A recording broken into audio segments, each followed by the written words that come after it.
Sri Sivasakthi TV நேயர்களுக்கு அன்பான வணக்கங்கள். உங்கள் பாரம்பரிய அருள்வாக்கு ஜோதிடர் பாலசுப்ரமணியன் அடியனின் அன்பு வணக்கங்கள். என்றும் குருவழியில் குருவை நேசிப்போம், குருவை போற்றுவோம். நம்ம தொடர்ச்சியா பார்க்கக்கூடிய விஷயம் அப்படிங்கிறது பாத்தீங்க அப்படின்னா மாத பலன், வருட பலன் எல்லாமே தொடர்ந்து பார்த்துட்டு வர்றோம். இதுல சுக்கிர பயிற்சி அப்படிங்கிறது பாத்தீங்க அப்படின்னா தொடர்ச்சியா பயிற்சி எல்லாமே பார்த்துட்டு வந்துட்டு இருக்கோம். இப்போ இந்த மாதம் தனுசு ராசியில இருந்து மீன ராசிக்கு பயிற்சியாகிறார், தனுசு ராசியில இருந்து மகர ராசிக்கு பயிற்சி ஆகிறார். அப்ப இது பாத்தீங்க அப்படின்னா 2/12/2024 கார்த்திகை மாதம் 17ஆம் தேதி அவர் பயிற்சி ஆகிறாரு, திங்கட்கிழமை. இந்த கிரகங்களுடைய அடிப்படையில சுக்கிரன் அப்படிங்கிறது ஒரு வாழ்க்கைக்கு சுகபோகமான ஒரு வாழ்க்கைக்கு சொந்தக்காரர். அவர் பயிற்சியாகி இந்த 12 ராசிக்கு என்ன பலன் கொடுப்பார் அப்படிங்கிறத நம்ம விரிவா பார்க்க போறோம். அதுக்கு முன்னாடி இந்த கிரகங்களுடைய அடிப்படையில குரு பகவான் ரிஷபராசியில வக்ரம் பெற்று இருக்காரு. செவ்வாய் பகவான் பாத்தீங்க அப்படின்னா கடக ராசியில நீசம் பெற்று இருக்காரு. கேது பகவான் பாத்தீங்க அப்படின்னா கன்னி ராசியில இருக்காரு. சூரியன் புதன் பாத்தீங்க அப்படின்னா விருச்சக ராசியில, மகர ராசியில பாத்தீங்க அப்படின்னா சுக்கிரன் இருக்காரு. இதுலயும் பாத்தீங்க அப்படின்னா சனி பகவான் பாத்தீங்க அப்படின்னா கும்பராசியில பயணம் செய்யறாரு. இந்த ராகு பகவான் மீன ராசியில இருந்து பயணம் செஞ்சிட்டு இருக்காரு. இந்த 12 ராசிக்குமே சுக்கிரனாகப்பட்டவர் பாத்தீங்க அப்படின்னா காலபுருஷ தத்துவப்படி 2வது ராசியான ரிஷப ராசிக்கும் 7வது ராசியான துலாம் ராசிக்கும் உள்ள அதிபதி சுக்கிர பகவான். அவர் பாத்தீங்க அப்படின்னா இந்த மகர ராசியில இருந்து அவருடைய பார்வை என்பது 7ஆம் பார்வை மட்டுமே. அந்த 7ஆம் பார்வையினால என்ன நல்ல பலனை கொடுப்பார், கெட்ட பலனை கொடுப்பார், அவருடைய சுபாவம் என்ன அப்படிங்கிற ஒரு விஷயத்த நம்ம விரிவா பார்த்தோம். அன்பார்ந்த தனுசு ராசி அன்பர்களே, தனுசு ராசி அப்படின்னாலே உங்களுடைய ராசிநாதன் குரு பகவான், உங்களுடைய 4ஆம் இடமான மீன ராசிக்கும் உள்ள அதிபதி குரு பகவான். உங்களுடைய குரு அப்படின்னாலே பாத்தீங்க அப்படின்னா அதிக ஆன்மீக சிந்தனைகள், ஆன்மீக தோற்றங்கள், ஆன்மீகத்தை நோக்கி போறது, ஒரு எல்லாமே பாத்தீங்க அப்படின்னா அந்த குருவினுடைய காரகம் அதிகமா இருக்கும். இந்த தனுசு ராசியை பொறுத்த அளவுக்கு பாத்தீங்க அப்படின்னா ஆசிரியர்கள், கோயில்ல வேலை பார்க்கக்கூடிய குருமார்கள், அதையும் தாண்டி பாத்தீங்க அப்படின்னா ஜோதிடர்கள், நீதிபதிகள், இந்த மாதிரியான நிறைய பாருங்க. இந்த தனுசு ராசி அன்பர்கள் பாத்தீங்க அப்படின்னா நிறைய இருப்பாங்க. ஏன்னா இது ஆண் ராசியும் கூட. இந்த தனுசு ராசியை பொறுத்த அளவுக்கு பாத்தீங்க அப்படின்னா உங்களுடைய ராசிநாதன் குருவாக இருந்தாலும் அவர் குரு பாத்தீங்க அப்படின்னா உங்களுடைய 6ஆம் இடமான சத்ருஸ்தானத்துல இருந்து முதல்ல பாத்தீங்க அப்படின்னா உங்களுடைய 2ஆம் இடத்தை தனஸ்தானம் வாக்குஸ்தானத்தை பார்க்கிறாரு, உங்களுடைய 10ஆம் இடமான தொழில் ஸ்தானத்தை பார்க்கிறாரு, உங்களுடைய 12ஆம் இடமான அயனம் சயனம் போகம்னு சொல்லக்கூடிய ஒரு இடத்த பார்க்கிறாரு. இந்த கிரகங்களுடைய பார்வை பாத்தீங்க அப்படின்னா நல்லதா இருந்தாலும் கெட்டதா இருந்தாலுமே அவரவருடைய கர்ம வினை, அதாவது ஒரு விதி ஜாதகத்தில், ஜனன ஜாதகத்தில், ஒரு தனி மனிதனுடைய ஜாதகத்துல அவருடைய கர்ம வினை கிட்டத்தட்ட ஒரு 80% பாத்தீங்க அப்படின்னா கர்ம வினையை தொட்டுத்தான் நடக்கும். அதையும் தாண்டி பாத்தீங்க அப்படின்னா 20% அவர் என்ன நல்லது கெட்டது செய்யறாருங்கிற பாவ புண்ணியத்தை வச்சுத்தான் இந்த 20% செயல்படும், 20% செயல்படும். அதையே பாத்தீங்க அப்படின்னா இந்த 100க்கு 60% நல்ல நிலைமையில வாழ்றாங்க அப்படின்னா 40% ஒரு லோ லெவல்ல இருக்கத்தான் செய்யறாங்க. அப்ப நல்லதா மாறுறதும் கெட்டதா மாறுறதும் அவரவருடைய விதியினுடைய அமைவை பொறுத்து. உங்களுடைய ஜனன ஜாதகத்துல பாத்தீங்க அப்படின்னா விதி அப்படிங்கிறது லக்னம் முதல் உங்களுடைய ராசி வரை லக்னம் நல்லா இருக்கணும், லக்னாதிபதி நல்லா இருக்கணும், ராசி நல்லா இருக்கணும், ராசிநாதன் நல்லா இருக்கணும். இது எல்லாமே நல்ல நிலையில இருக்கு அப்படின்னா உங்களுடைய ஆரம்ப காலம் முதல் அந்திம காலம் வரை வாழ்க்கை என்பது ஏதோ ஒரு வகையில் செல்வ செழிப்பா மாறும். இந்த சுக்கிர பயிற்சியை நம்ம பார்க்கையில சுக்கிரன் அப்படிங்கிறது வாழ்க்கையில ஒரு சுகபோகமான ஒரு வாழ்க்கைக்கு சொந்தக்காரர். சுக்கிரன் அப்படின்னாலே பாத்தீங்க அப்படின்னா ஒரு தன்னை அறியாத, ஒரு இனம் புரியாத ஒரு சந்தோஷத்தை கொடுக்கக்கூடியவர். சந்தோஷங்கள் அதிகமா இருக்கு வாழ்க்கையில பாத்தீங்க அப்படின்னா ஜாலியான வாழ்க்கை வாழ்றாங்க, நல்ல துணைவி, அதாவது பாத்தீங்க அப்படின்னா இதெல்லாம் பாத்தீங்க அப்படின்னா ஒரு நல்லதா அமையுது, ஒரு நல்ல ஒரு பொழுதுபோக்கு, வீடு, மனை, வண்டி, வாகனம், இல்லற சுகங்கள், இது எல்லாம் வந்து பாத்தீங்க அப்படின்னா சுக்கிரனுடைய காரகம். ஒருவருக்கு வந்து ஒரு குழந்தை பேரு என்பது வந்து ரொம்ப ரேரான விஷயம். ஒருவருக்கு குழந்தை வந்து திருமணமாகி உடனே இருக்கும், உடனே இல்லாமையும் இருக்கும். ஒருத்தர் வந்து பாத்தீங்க அப்படின்னா டெஸ்ட் பேபிக்கு போவாங்க, ஒருத்தருக்கு வந்து பாத்தீங்க அப்படின்னா தத்து எடுத்து வளர்க்குறாங்க. அவங்களுக்கு இதெல்லாம் வந்து பாதிப்புகள் ஏன் வருது அப்படின்னா சுக்கிரன் ஏதோ ஒரு வகையில பலவீனமா இருக்காருன்னு அர்த்தம். ஒரு கிரகம் பலமாவதும் பலவீனமாவதும் வந்து பாத்தீங்க அப்படின்னா அவரவருடைய விதி ஜாதகத்தை பொறுத்தது, அவரவருடைய கர்ம வினையை பொறுத்தது. ஒரு ஜாதகத்துல வந்து பாத்தீங்க அப்படின்னா நம்மளோட இதுல வந்து அதிகப்படியான ஒரு விஷயங்கள் என்னன்னா, ஜோதிடர்கள்ட்ட ஜாதகம் பாக்குறாங்க அப்படின்னா அந்த ஜாதகம் என்பது அவர்களுடைய மனசு திருப்திக்காக பண்ணிக்கிற ஒரு விஷயம். அவரவருடைய கர்ம வினையை தொட்டும் நடக்கும்.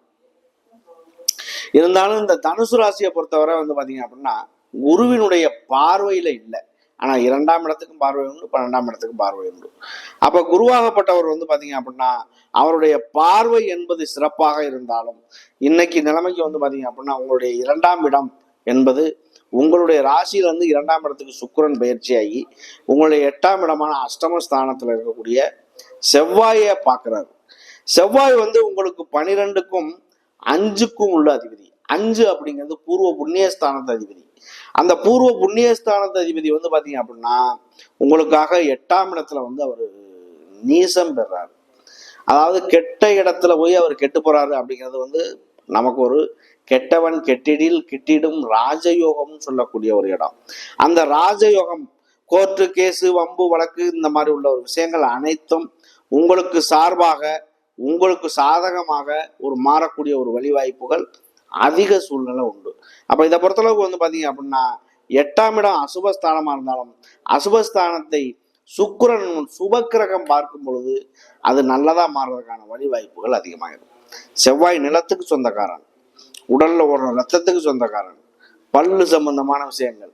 நல்லது நடந்தா ஒரு கிரகம் என்ன பண்ணும், கெட்டது நடந்தா என்ன பண்ணுங்கிறதுக்கு காரணம் இது ஒரு காரணம். சூரியன் வந்து பாத்தீங்க அப்படின்னா சித்திரை முதல் பங்குனி வரை மேச ராசியிலிருந்து மீனராசி வரை ஒவ்வொரு மாதமும் பயணம் செய்கிறார். பயணம் செய்யும் போது ஒரு குழந்தை பிறக்குது அப்படின்னா அந்த குழந்தை பிறக்கக்கூடிய நேரத்துல இருந்து அந்த சூரியன் எங்க நிற்கிறாரு, எந்த நட்சத்திரத்துல நிற்கிறாரு, எந்த ராசியில நிற்கிறாரு, எத்தனாம் பாதத்துல நிற்கிறாரு அப்படிங்கிறத பார்த்து அந்த நேரத்துல குழந்தை பிறக்குது அப்படின்னா அது வந்து லக்னமாகவும் இந்த சந்திரனை மையமா வச்சு சந்திரன் வந்து அதாவது 2.5 நாளைக்கு ஒரு வாட்டி அவர் பயணம் செய்வார். ஒரே மாசத்துல 12 ராசியும் சுத்தி வந்துடுவார். அப்ப அதை வந்து பாத்தீங்க அப்படின்னா சந்திரன் என்பது ராசியா மையமா வச்சு பண்றதுனால உடல்னு நம்ம சொல்றோம். அப்ப வந்து பாத்தீங்க அப்படின்னா இந்த உடல் எந்த நட்சத்திரத்துல இருக்கு, எந்த ராசியில இருக்கு, எத்தனாம் பாதத்துல இருக்கு அப்படிங்கிறத வச்சு நம்ம ஜென்ம நட்சத்திரமா எடுக்கிறோம். உயிரை கொடுப்பது தந்தை, அதை உடலை உருவாக்கி எடுப்பது தாய். இதனாலதான் வந்து பாத்தீங்க அப்படின்னா லக்னம் என்பது உயிராகவும் ராசி என்பது உடலாகவும் நம்ம சொல்றோம் அந்த ஜாதகத்திலேயே. அப்ப இதை பொறுத்தளவுக்கு வந்து பாத்தீங்க அப்படின்னா இந்த குருவினுடைய அனுக்கிரகம் முழுமையா கிடைச்சாலுமே உங்களுக்கு வந்து பாத்தீங்க அப்படின்னா இந்த முன்ஜென்ம கர்மா அப்படிங்கிறது ரொம்ப பெரிய விஷயம். அதையும் தாண்டி நீண்ட நாள் பயணம் செய்யக்கூடிய கிரகங்களான ராகு கேது, குரு பகவான், சனி பகவான் அப்படிங்கிறது ரொம்ப முக்கியம். சனி பகவான் வந்து பாத்தீங்க அப்படின்னா 2.5 வருஷம் வந்து பாத்தீங்க அப்படின்னா ஒரு ராசியை கடக்க பயணம் செய்யறாரு. இப்ப மற்ற கிரகங்கள் எல்லாமே ஒரு சில கிரகங்கள் வந்து பாத்தீங்கன்னா ஒரே மாசத்துல பயணம் செய்யுது. சனி பகவானுக்கு மட்டும் 2.5 வருஷம். அப்ப சனி அப்படிங்கிற ஒரு விஷயத்த பார்த்து பயப்படாத ஒரு மனிதர்கள் இல்லை. அப்ப இவங்களை பொறுத்தளவுக்கு வந்து பாத்தீங்க அப்படின்னா இந்த சனி பகவான் இருக்கக்கூடிய இடத்துல இருந்து முன்னாடி கிரகம் ராசியும் சரி பின்னாடி ராசியும் பாதிக்கப்படுது.